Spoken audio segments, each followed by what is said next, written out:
Zainab Chaudry, who is the national spokesperson for the Council on American-Islamic Relations. Zainab, thank you so much for your time.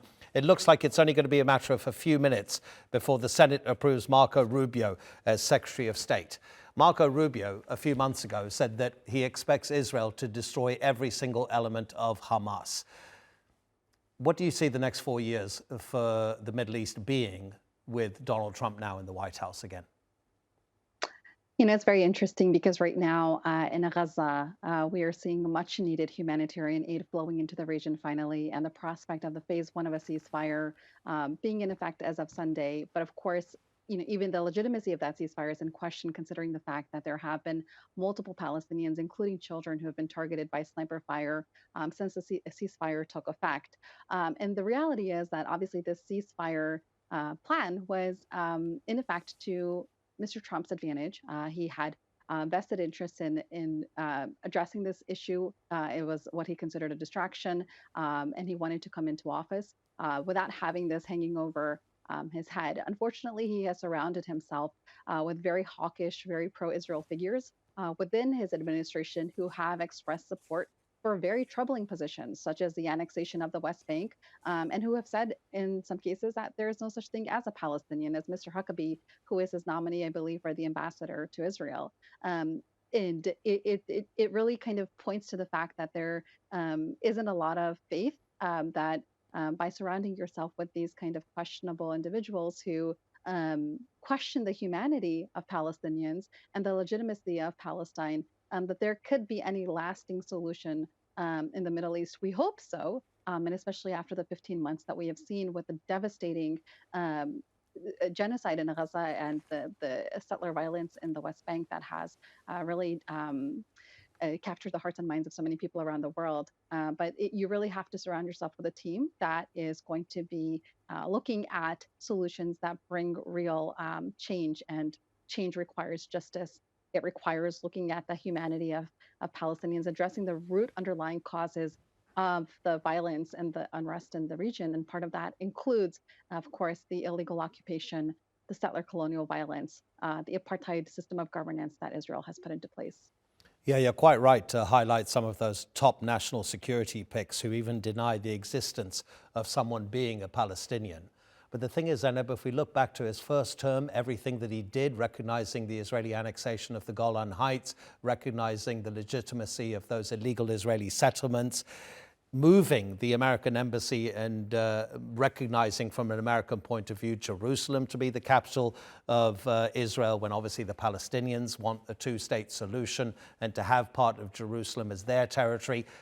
Is there anybody in this administration who would push forward a two-state solution?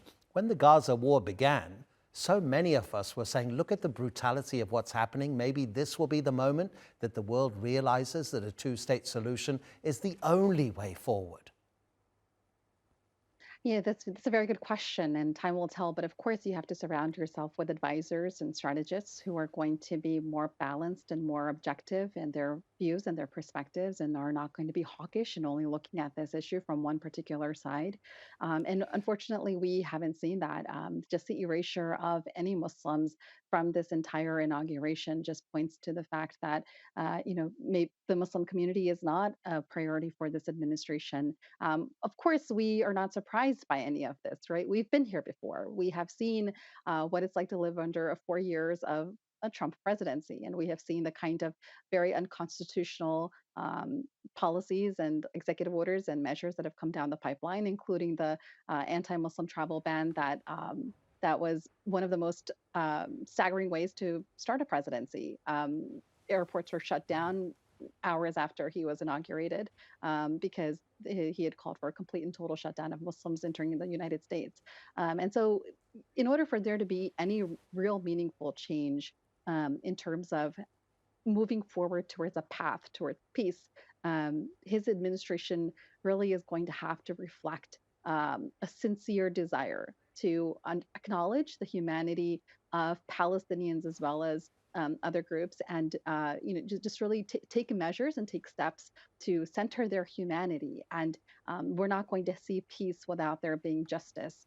and including Palestinians in that conversation is very crucial. It should be noted as well that he is elected into office in part with the help of the Muslim community in the United States, many of whom Mm. voted for him as a clear rejection of the Biden administration's not just complicity but actual role in the genocide that occurred in Gaza. Um, Former President Biden had said that he was aware that um, Mr. Netanyahu was carpet bombing civilians, and he had actually advised them against it in the early days after October 7th. Then he continued to funnel billions and billions of dollars throughout the subsequent 15 months to facilitate the bombing of civilian infrastructure and zones. And so it really, it really alienated a base within the Democratic Party, which ended up working to Mr. Trump's advantage. Zainab, just finally, obviously Palestine is important to the entire Middle East, but possibly not to Donald Trump.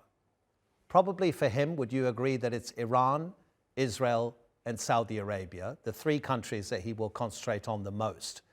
But if he disregards the Palestinian issue and he wants the Saudis to come on board with the Abraham Accords, would we then hope that the Saudis would push for the Palestinian cause to be recognized and for Donald Trump to take action as almost a condition to sign the Abraham Accords? If he's not going to, maybe the Saudis will.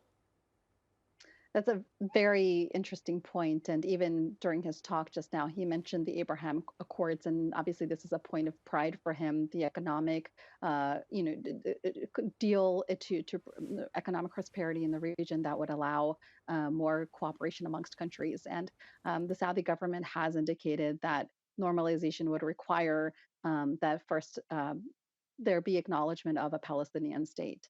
Of course, there has not been a lot of faith in terms of whether these are just words or whether there would be action following up as well. And there are going to be so many different factors at play in the coming days and weeks and months ahead.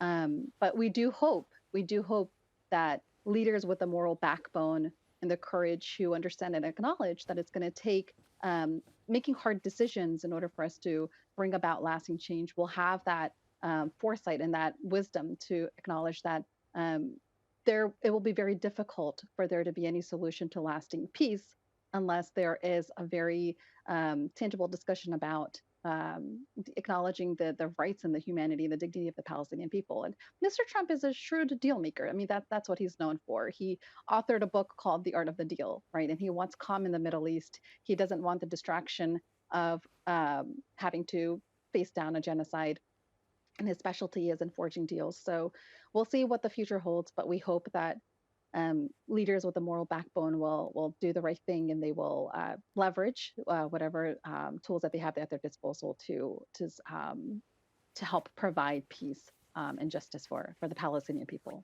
Zainab Chaudry, thank you so much indeed for joining us, Zainab.